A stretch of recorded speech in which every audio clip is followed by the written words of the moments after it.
Manoj Kumar, engineering college बढ़िया। आप सभी पार्ट 2 इतिहास ऑनर्स सब्सिडियरी के छात्र छात्राओं को आज हम बाबर के बारे में, उसके पानीपत युद्ध के बाद के परिणाम से हम शुरू करते हैं, क्योंकि बाबर के प्रारंभिक जीवन और से लेके उसके भारतीय 4 चरणों में भारत पराक्रमण का जो वो स्वरूप रहा और अंत में पानीपत का जो युद्ध हुआ, उस युद्ध के में बाबर विजयी हुआ और ये laid the first stone of foundation of Mughal empire, उसने पहला नींव जो रखा। उस पानीपत युद्ध का क्या परिणाम सामने आता है, उसको का हम अध्ययन आप लोगों के सामने करेंगे, उसको बतलाएंगे आप लोग।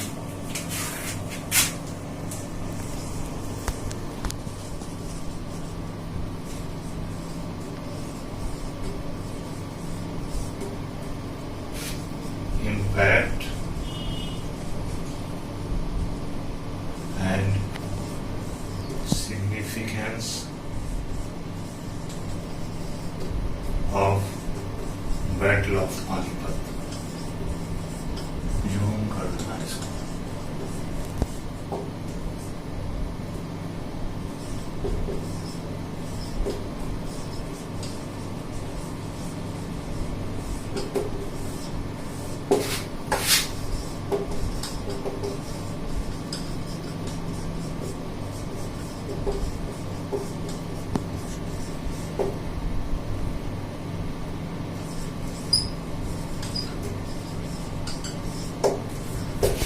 लिखा है कि impact and significance of battle of Panipat, जो कि 21 अप्रैल 1526 को लड़ा गया, और इसमें अफगान सरदार और भारत का सुल्तान इब्राहिम लोदी पराजित ही नहीं हुआ, बल्कि उसकी मृत्यु भी युद्ध क्षेत्र में हो गई।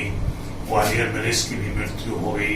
तो इस तरह से लगभग, जैसा कि बाबरनामा में बाबर स्वयं कहता है, जब वो आगरा आया तो पता चला कि 40 से 50 हजार तक भारतीय अफगान सैनिक, तुर्क अफगान सैनिक, भारतीय सैनिक हताहत हुए। और उस पर वह टिप्पणी भी करता है कि इब्राहिम लोदी ने जो युद्ध लड़ा, उस युद्ध में उसका कोई इस तरह का स्ट्रैटेजी नहीं था युद्ध लड़ने का, और काफी तीव्र गति से युद्ध तो लड़ना जानता था, लेकिन भारतीय अस्त्र शस्त्र जो सुल्तान के पास थे, लोदी के पास, और उसके विरुद्ध बाबर का तुलगामा पद्धति और वह तोपची जो मुस्तफा और अली थे, उनका जो प्रहार हुआ, वह युद्ध बहुत आसानी से बाबर पानीपत में जीत लेता है। अब पानीपत के युद्ध का परिणाम क्या है? आप मॉडर्न इंडिया जब आप पढ़ते हैं तो 1757 के बैटल ऑफ पलासी से हम तुलना करें, जब ईस्ट इंडिया कंपनी या अंग्रेजों ने पलासी के युद्ध में जिस तरह से पराजित किया और भारत में एक अंग्रेजी सरकार की नींव रखी, ठीक उसी प्रकार पानीपत के प्रथम युद्ध, पानीपत के इस युद्ध का भी वही महत्व है कि इसने भारतीय, तुर्क, अफगान सुल्तानों का शासन सदा के लिए समाप्त कर दिया। राजपूतों की जो आकांक्षा थी कि भारत में फिर से एक 1000 वर्षों के उपरांत, या आप कहें कि 500, 600, 700 वर्षों, 600-700 वर्षों के उपरांत भारत में एक पूर्ण हिंदू राज्य स्थापित किया जाने का सपना जो राणा सांगा ने देखा था, वह भी हमेशा के लिए समाप्त हो गया, क्योंकि बाबर लुटेरों की तरह मंगोल और चंगेज खान के जो वंशज थे, या मंगोल और चंगेज के जो लुटेरे थे, वो भारत आते थे, आकर लौट जाते थे और फिर अपनी जगह जाते थे। ऐसा सोचना बेबुनियाद साबित हुआ। बाबर यहीं रह गया, बाबर यहीं शासन स्थापित करने का उसने सोचा। इस प्रकार से भारत में जो शक्ति हस्तांतरण जिसको कहते हैं, पावर ट्रांसफर जो कहते हैं, वो सुल्तान से सीधे हिंदू राज्य न होकर सीधे मुगल साम्राज्य की स्थापना का नींव पावर रखता है पानीपत के युद्ध के बाद। जहां तक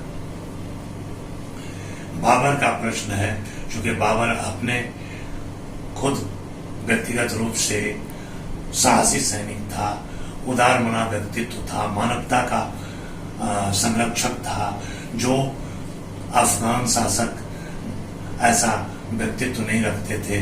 फिर भी यह कहा जा सकता है कि बाबर काबुल का बादशाह था, और काबुल से आपने देखा होगा बाबर के बारे में जब आपको हम बतला रहे थे कि कैसे फरगना से काबुल और काबुल से समरकंद, समरकंद से इस इधर उधर भटकता हुआ फिर भारत की ओर, भारत में भी 3-4 आक्रमण, फिर दौलत खान लोधी पंजाब का और राणा सांगा ने मेवाड़ का ये आमंत्रित किया। आमंत्रित करने के बाद फिर उसका काबुल लौट जाना था, लेकिन यहाँ उसने अस्थायित्व को प्राप्त किया। यहाँ अब उसको राज सिंहासन की चिंता नहीं थी। अब बदखशां, फरगना, समरकंद, काबुल के लिए परेशान होने की बात नहीं थी। अब उसका राज सिंहासन यहीं सुरक्षित रहेगा। अब वह यायावर प्रवृत्ति से शासन नहीं करेगा, बादशाह नहीं रहेगा। वह अपने व्यक्तित्व का निर्माण जिस सैनिक दृढ़ता के साथ, जिस विल पावर के साथ, इच्छा शक्ति के साथ, जिस शौर्य के साथ वह करता है, अब ब्रुक विलियम्स कहता है कि उसका शासन अब सुरक्षित है, उसका राज सिंहासन अब सुरक्षित है। और लेकिन पानीपत के युद्ध के बाद हम और एक महत्व को देखते हैं कि यौगिक संस्कृति का विकास होता है। ये शब्द यौगिक संस्कृति, कंपाउंड कल्चर का, वही कंपाउंड कल्चर क्या है? तो भारत में जो हिंदू राज्य रहा था करीब 712 या 1000 ईसा पूर्व के पूर्व, ईस्वी के 1000 ईस्वी के बाद, गजनी और गोरी के बाद, या मोहम्मद बिन कासिम के पूर्व जो हिंदू राज्य रहा था, या गजनी गोरी के पूर्व जो हिंदू राज्य रहा था भारत, उसमें अफगानों की, तुर्कों की संस्कृति का मेल था। और वह संस्कृति जो मुसलमानों की थी वह बहुत सीमित रूप से उनके आचार विचार, चुके सब गुलाम के गुलाम थे, ममूलक वंश के थे, बलवन कॉन्सोलिडेशन कर रहा है, ये बाद में अफगान आए और लोधी, तो ये सारे के सारे उस संस्कृति का निर्माण नहीं कर सके। मिश्रित संस्कृति का जरूर मिंगल हुआ कल्चर, लेकिन ऐसा नहीं हुआ कि कोई विशिष्ट संस्कृति हमारे यहाँ आई उस तरह से। जैसे जब मुगल साम्राज्य यहाँ आता है तो ईरान की संस्कृति का वास्तविक प्रभाव बाबर के पानीपत युद्ध के विजय होने के बाद, या आगरा में उसके ताजपोशी के बाद हम देखते हैं। इस यौगिक संस्कृति में आप साहित्य में लें, कला में लें, आप ये क्या कहते हैं, चित्रकला में लें, तो चित्रकारी में लें, तो इस तरह की संस्कृति थी। मानवता और उदारता में लें, जहाँ मुस्लिम कट्टर थे, जहाँ मुस्लिम ज्यादा क्रूर थे, जहाँ तुर्क और अफगानी ज्यादा क्रूर थे, वहीं बाबर मानवता का पुजारी था। वह लोकप्रिय शासन चाहता था और शांति चाहता था। जहाँ शांति होती है वहाँ समृद्धि होती है। और कला साहित्य, खुद बाबर, जिस बाबरनामा को तुजुके बाबरी जिसको कहते हैं लिखा, वह तुर्की भाषा का, फारसी भाषा का अमूल्य ग्रंथ है। कोई व्यक्ति जो इतने बेजोड़ ढंग से अपने गद्यांश को बाबरनामा में अपनी आत्मकथा लिखता है, वह उसकी फारसी शैली का अनूठा नमूना है। उसका काव्य संग्रह भी बाबर का है। उसने कुछ इस तरह के टीका टिप्पणी वाले भी लेख लिखे हैं। वह सब उच्च कोटि के हैं, साहित्यिक रूप से। जहाँ तक कलात्मक अभिव्यक्ति की बात है, वह जिस बाग को, गुमन को, जिस जलवायु को, जिस इकोलॉजी को, पर्यावरण को, जिस फूल पौधे को वह प्यार करता था, उस जिस व्यक्ति को वह पहचानता था, उसका चित्र वह 11 वर्ष की उम्र में ही बना लेता था। तो ये परिणाम और महत्व है बाबर के। और आप देखिएगा क्या परिणाम होगा भाई। तो सैनिक रूप से भारत में उसकी सत्ता स्थापित होगी। सैनिक श्रेष्ठता को हम सामने देखते हैं। युद्ध में उसने जो धन लूटा वह सबको बांटा, और इसका परिणाम यह हुआ कि सभी सैनिक से लेकर काबुल तक के लोग उसके अनुयायी थे, और भारत में भी जो सामंत थे उस तरह के लाभुक हुए या जो लालची थे उनको भी उसने मिलाया, और इस तरह से वह धन, अकूत धन प्राप्त कर बांटा। उस धन बांटने की का इतना शौक था उसको कि खजाना खाली भी हो गया, फिर भी वह बांटता रहा। इसलिए बाबर को कभी कभी आप कलंदर भी कहते हैं, मस्त कलंदर वाला। जो कलंदर का मतलब जो भी आया, जो भी धन था वो बांट दिया। बांटने का ये स्थिति थी कि सब लोग के को वह 70 लाख धाम से लेके काबुल में प्रत्येक वासी को एक चांदी का सिक्का, कहीं कुछ। बाद में जब वह ताजपोशी करता है तो कोहिनूर हीरा हुमायूं उसको भेंट करता है, वही कोहिनूर हीरा जिसकी बात आज तक चलती आ रही है। लेकिन फिर बाबर उसको अपनी उदारता के चलते अपने पुत्र हुमायूं को लौटा देता है, जो तख्तोताज में हीरा लगा हुआ मुगल काल में रहा था। दूसरा, राजपूतों का जो परिणाम यह भी आया कि जो शक्ति थी छिन्न भिन्न हो गई। अफगान की तो हुई, लेकिन राजपूतों का महत्व कम नहीं हुआ। बहुत, चाहे स्मिथ कहते हो, रोज विलियम्स कहते हो, डेनिसन कहते हो, या फरिश्ता कहते हो, इलियट कहते हैं, स्मिथ कहे, ये सारे लोग क्योंकि राजपूतों के महत्व को उसने समझा भी था। क्योंकि हम देखते हैं चंदेरी के युद्ध के बाद वह राजपूतों के विरुद्ध कोई आक्रमण इस तरह का नहीं करता है। वह राजपूत को शासन सत्ता में सम्मिलित कर इस साम्राज्य को दृढ़ बनाना चाहता है। इसलिए सीमित महत्व राजपूतों का साम्राज्य निर्माण के लिए कम हुआ, न कि राजपूतों का इसमें महत्व कम हुआ। फिर हम आगे बढ़ते हैं। आगे बढ़ने पर पानीपत के बाद की समस्याएं हैं कि पोस्ट पानीपत ये आपको हमने बताया कि क्या सीक्वेंस। अब पोस्ट पानीपत में अब चूंकि ऐसा कहा जाता है कि राणा सांगा या दौलत खान लोधी ने उसे बुलाया था, भारत निमंत्रण दिया था, लेकिन राणा सांगा ने कहा था कि जब आप इब्राहिम लोधी पर आक्रमण कीजिएगा तो हम आगरे की तरफ से हम आक्रमण करेंगे और आप दिल्ली की तरफ से आक्रमण कीजिएगा। फिर राणा सांगा जब बाबर आक्रमण करता है तो जैसा कि बाबरनामा में खुद बाबर लिखता है कि राणा सांगा ने साथ नहीं दिया। राणा सांगा कहता है कि हमारा जो पैक्ट उनके साथ था, बाबर के साथ, वह था कि जो विजित प्रदेश है उसको आपको दे देंगे और हम वापस लौट जाएंगे। इस और ये सब तो कहने का है। कोई भी डिप्लोमेट जो है वो कूटनीति जो कर रहा है देश में, चाहे राजपूत हिंदू राज्य के लिए प्रयत्नशील हो या बाबर स्वयं यहाँ रास्ता बना रहा था, राणा सांगा या दौलत खान लोधी के कहने पर निमंत्रण पर आया था, लेकिन ये सब बहाना था। वास्तविक स्थिति थी तो ये थी कि दोनों सत्ता स्थापित करना चाहते थे भारत में। तो राजपूतों की मंशा और हिंदू साम्राज्य निर्माण की मंशा समाप्त हो गई, लेकिन दोनों में जो वैमनस्य हुआ उसका परिणाम हुआ खनवा का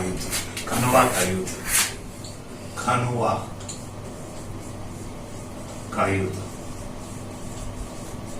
आगरा से 37 मील दूर है उत्तर की तरफ। अब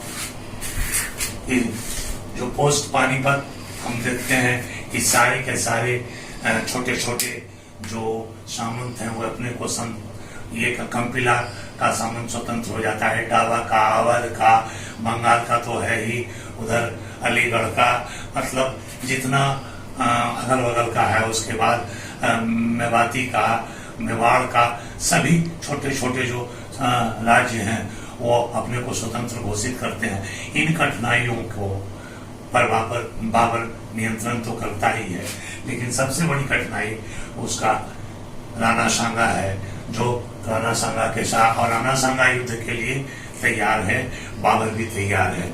ऐसी मान्यता है, जैसे रश्मो विलियम्स कहते हैं, या एलियट कहता है, या खुद फरिश्ता कहता है, या बाबरनामा में इसकी चर्चा बाबर करता है कि भाई ये जो युद्ध राणा सांगा के साथ हो रहा है, या जो राणा सांगा की मंशा थी उसके विरुद्ध बाबर जिस और बढ़ रहा था वह था भारत में साम्राज्य निर्माण। तो साम्राज्य निर्माण के लिए आपको राजपूतों के संग युद्ध करना था, और यह मध्यकालीन भारत में पहली बार ऐसा देखने को मिला कि सभी राजपूतों को राणा मेवाड़ का जो राणा सांगा है उसने एकता के सूत्र में पिरोया, और उन असंतुष्ट अफगानों को भी अपने साथ लिया, उन हिंदू सामंतों को भी, मुस्लिम सामंतों को भी अपने साथ लिया, और एक बड़ी सेना लेकर वह खनवा में बाबर को ललकारता है। बाबर के जो सिपाही हैं पानीपत के युद्ध के बाद काबुल लौटना चाहते हैं, लेकिन बाबर का व्यक्तित्व ऐसा है, बाबर इस तरह का ओजस्वी भाषण देता है, अपने सैनिकों के बीच जिहाद की बात करता है, काफिरों को समाप्त कर देने की, मूर्ति पूजकों को समाप्त कर देने की बात करता है, और फिर कहता है कि युद्ध लड़ो, युद्ध करो, फिर सारी स्थितियां तुम्हारे अनुकूल होगी।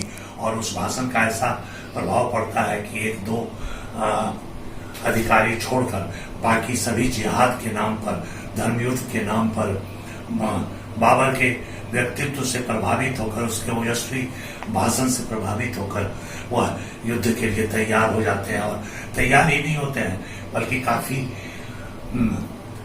दृढ़ संकल्प के साथ तैयार होते हैं, जबकि उधर राणा की सांगा की जो सेना है वह, और सांगा का जो नेतृत्व है वह भी काफी संकल्पित नेतृत्व है। और जब 17 मार्च 27 को खनवा का युद्ध होता है, बैटल ऑफ खनवा, या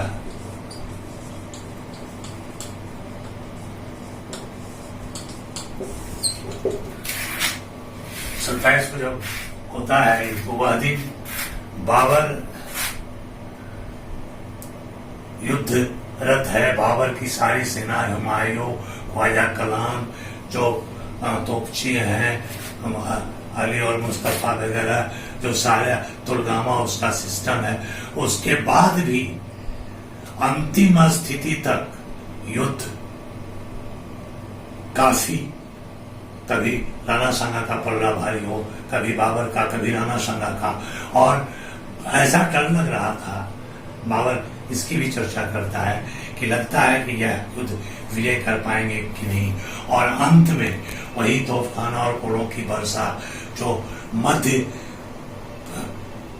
पार्श्व के मध्य भाग से बाबर जिसको नेतृत्व कर रहा है, हुमायूं और ख्वाजा कलाम दाहिने तरफ से है, इधर मिर्जा है, और चारों तरफ से जब होता है तो उसी समय राणा सांगा को अंतिम समय में, निर्णायक समय में राणा सांगा की मृत्यु हो जाती है, वह वहीं शहीद होता है।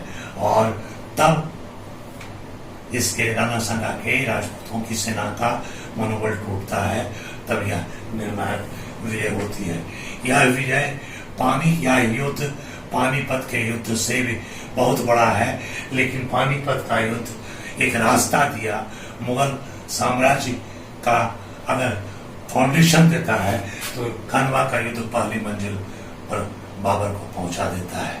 पहली मंजिल स्थापित कर देता है बाबर को खनवा का युद्ध। उसके बाद और भी अन्य, मेदिनी राय जो है चंदेरी का किला उसको विजिट करता है, तो मेदिनी राय से चंदेरी का किला जीतता है। और लास्ट में बैटल ऑफ घाघरा है, घाघरा, बैटल ऑफ घाघरा जो 1528 में होता है, बैटल ऑफ घाघरा। जैसे रसब्रुक विलियम्स कहता है कि अफगान सर्प कुचले गए हैं, मरे नहीं है। अब कुचले गए हैं, मरे नहीं है, कमजोर हुए हैं, हारे हैं पानीपत की लड़ाई, लेकिन जो जहां तहां अफगान सरदार हैं, नेता हैं, वो सुल्तान के दावेदार हैं, वो मरे नहीं हैं। तो वो जिस चीज से संधि कर, जहां तहां संधि कर या विद्रोह करता है, और अंत में बिहार की तरफ बाबर को आना पड़ता है, क्योंकि नुसरत शाह बंगाल का गवर्नर है और वह अफगानों को शरण देता है। यद्यपि बाबर को अफगान ये नुसरत शाह से मित्रता है, लेकिन इस बात पर वह कड़ी आपत्ति जताता है नुसरत शाह को कि अगर आप अफगानों को शरण देंगे तो जो कुछ भी होगा उसकी जिम्मेवारी आपकी होगी। और अंत में वह घाघरा की तरफ अटैक करता है, घाघरा आता है। जैसे ही उस किला को के शमशाबाद के किला को घेरता है कि सभी अफगान थर थर कांपते हैं, क्योंकि बाबर सैनिक गुण और नेतृत्व से सभी लोग परिचित हो चुके थे। तब तक वह भागता है और वह घाघरा को के युद्ध में भी उसका विजयश्री होता है। अंत में बाबर 1528 का यह अंतिम इम्पोर्टेंट युद्ध है, इसकी सारी समस्याएं समाप्त हो जाती हैं और यह अपने साम्राज्य की दूसरी मंजिल प्राप्त कर लेता है, यानी एक ऐसा राज सिंहासन जिसका पत्थर, जिसकी पहली मंजिल दूसरी मंजिल तैयार कर देता है। एक ऐसा घर वह साम्राज्य का निर्माण करता है। इस तरह से बाबर की समस्याएं समाप्त होती हैं और बाबर भारत का बादशाह बन जाता है। जब वह सम्राट बन जाता है, मुगल सम्राट, जब वह काफिरों पर आक्रमण करके राणा सांगा को या मेदिनी राय को पराजित करता है, तो ऐसी स्थिति में हम देखते हैं कि गाजी की उपाधि धारण करता है। गाजी उसको कहते हैं, गाजी की उपाधि धारण करता है। ये गाजी उसको कहते हैं जो निश्चित रूप से काफिरों को भगाया हो, उसको मारा हो, उसको बर्बाद किया हो, उसको ये किया हो। तो ऐसी स्थिति में हम बाबर को गाजी बाबर के रूप में जानते हैं।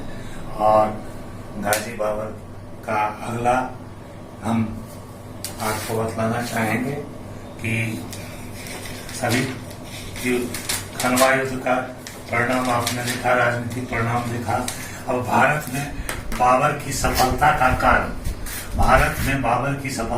कारण, तो उसको सामान्य रूप से आप लोग देख लीजिएगा कि यहाँ का जो पॉलिटिकल कंडीशन था, भारत की राजनीतिक स्थिति डमाडोल थी। इब्राहिम लोदी अपने कमजोर था, अपने हठी था, लेकिन दुर्बल था। उसको उसका सैनिक कमजोरी, बाबर का अपना व्यक्तित्व और काफिरों के विरुद्ध, मतलब बाबर का धर्म युद्ध, जिहाद, यही सब था कि जिसके चलते बाबर विजय हुआ। एक और इम्पोर्टेंट चीज बचता है कि बाबर का इतिहास में स्थान निर्धारण करना या बाबर का मूल्यांकन। तो बाबर का मूल्यांकन अगर करना है तो आपको खुद बाबर का जो बाबरनामा है, तारीखे फिरोजती जो है, इसका हैदर मिर्जा का, हम लिख ही देते हैं उसको।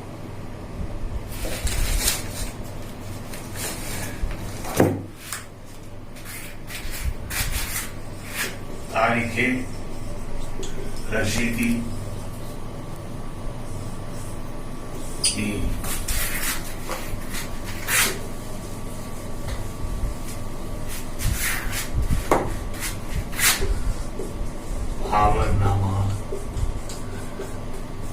ये बाबर के द्वारा है, ये मिर्जा हैदर के द्वारा है,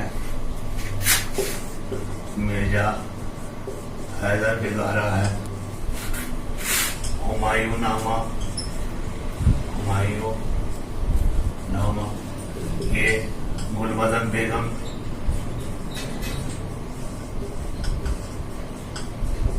के द्वारा है। फिर एलियट इसको महान कहता है। इतना ही नहीं कहता है कि कहता है कि इसमें सभी गुण विद्वान थे।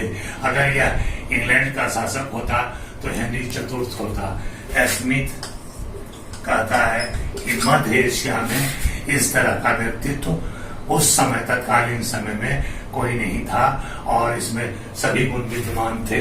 उदारता का गुण था, इसमें मानवता का गुण था, इसमें कलात्मक शैली थी, इसकी ओजस्वी व्यक्तित्व था, इसका आप साहित्य का ज्ञानी था, इसका स्पीच है। और डेनिशन है, मतलब फरिश्ता है। सभी फरिश्ता मतलब सभी बाबर को का इतिहास में स्थान तत्कालीन समय में मध्य एशिया या विश्व में के सम्राटों में बाबर की गिनती होती थी। एक और प्रश्न आपसे पूछ सकता है कि बाबर, आज इसको समाप्त कर देते हैं, आप लोग पढ़ लीजिएगा। बाबर विजेता था, प्रशासनिक संगठन करता नहीं। इस तथ्य की पुष्टि करें तो प्रशासनिक 1526 से 2829 तक या जब भी वो बना 30 में उसकी मृत्यु हो जाती है। एक तो समय नहीं मिला और दूसरा वह एक महान कोटि का साहित्यकार था, सैनिक नेता था, सैनिक नेतृत्व क्षमता थी, उसमें आपको कलात्मक अभिव्यक्ति से वह परिपूर्ण था, मानवता था, दयालुता था।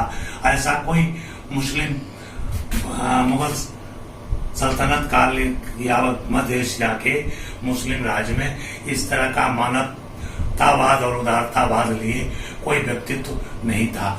यह नहीं कि यह सल्तनत काल का, बल्कि तैमूर और चंगेज का वंशज होने के बावजूद कहीं भी इस तरह का व्यक्तित्व नहीं मिलता है।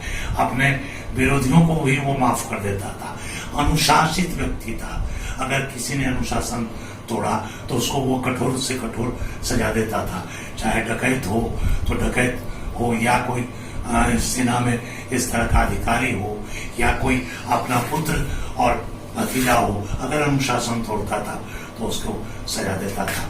लेकिन एक प्रशासक नहीं था, कभी भी उसने प्रशासनिक संगठन सामंतों की को उस जो केंद्रीयकृत शासन व्यवस्था में जिस तरह का पदसोपान और जिस तरह का टैक्सेशन कर से लेकर राजा आपको जो भूभाग होता है उसके पैमाइश, जमीन की नाप, राजस्व का जो आकलन, यह सब उसके दिमाग में नहीं था। और एक सफल प्रशासक के रूप में वह कभी सामने नहीं आया। किसी इतिहासकार ने उसे एक कुशल प्रशासक नहीं कहा। या तो समय नहीं मिला उसको, या वो युद्धरत सैनिक नेतृत्व की क्षमता उसमें कूट कर भरी हुई थी।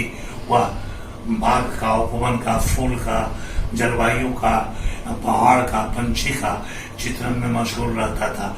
लेकिन यहाँ के प्रशासनिक व्यवस्था में कोई आमूल चूल सुधार उसके द्वारा नहीं किया गया। हाँ, वह जहाँ जाता था वह पीछे का रोड नपवाता था। रोड भी इसलिए नपवाता था कि उसको और उसके आक्रमण के लिए, उसके साम्राज्य में सुचारू सुव्यवस्था, संचार के लिए, यातायात के लिए वह क्या कहते हैं आसान हो, सरल हो। इसलिए वो जो पहले जो गज चलता था उसके बदले बाबरी गज करके उसने चलाया। वह धर्मांध भी था। ऐसे मानवतावाद और उदारवाद की बात उसकी होती है, उसके व्यक्तित्व का। लेकिन जहाँ राम की पूजा होती थी वहां पर उसने मस्जिद बनवाया या कई ऐसे मंदिरों को उसने तोड़वाया भी, कहीं इस तरह का, लेकिन वह उन मुसलमानों को खुश करने के लिए था, अंदर से वह दयालु प्रवृत्ति का था। इसलिए इतिहास में वह कुशल प्रशासक के रूप में नहीं जाना जाता है। इस संदर्भ में भी आप अध्ययन थोड़ा कर लीजिएगा। हम आज बाबर को और बाबर के जो अध्याय को यही समाप्त करते हैं। धन्यवाद।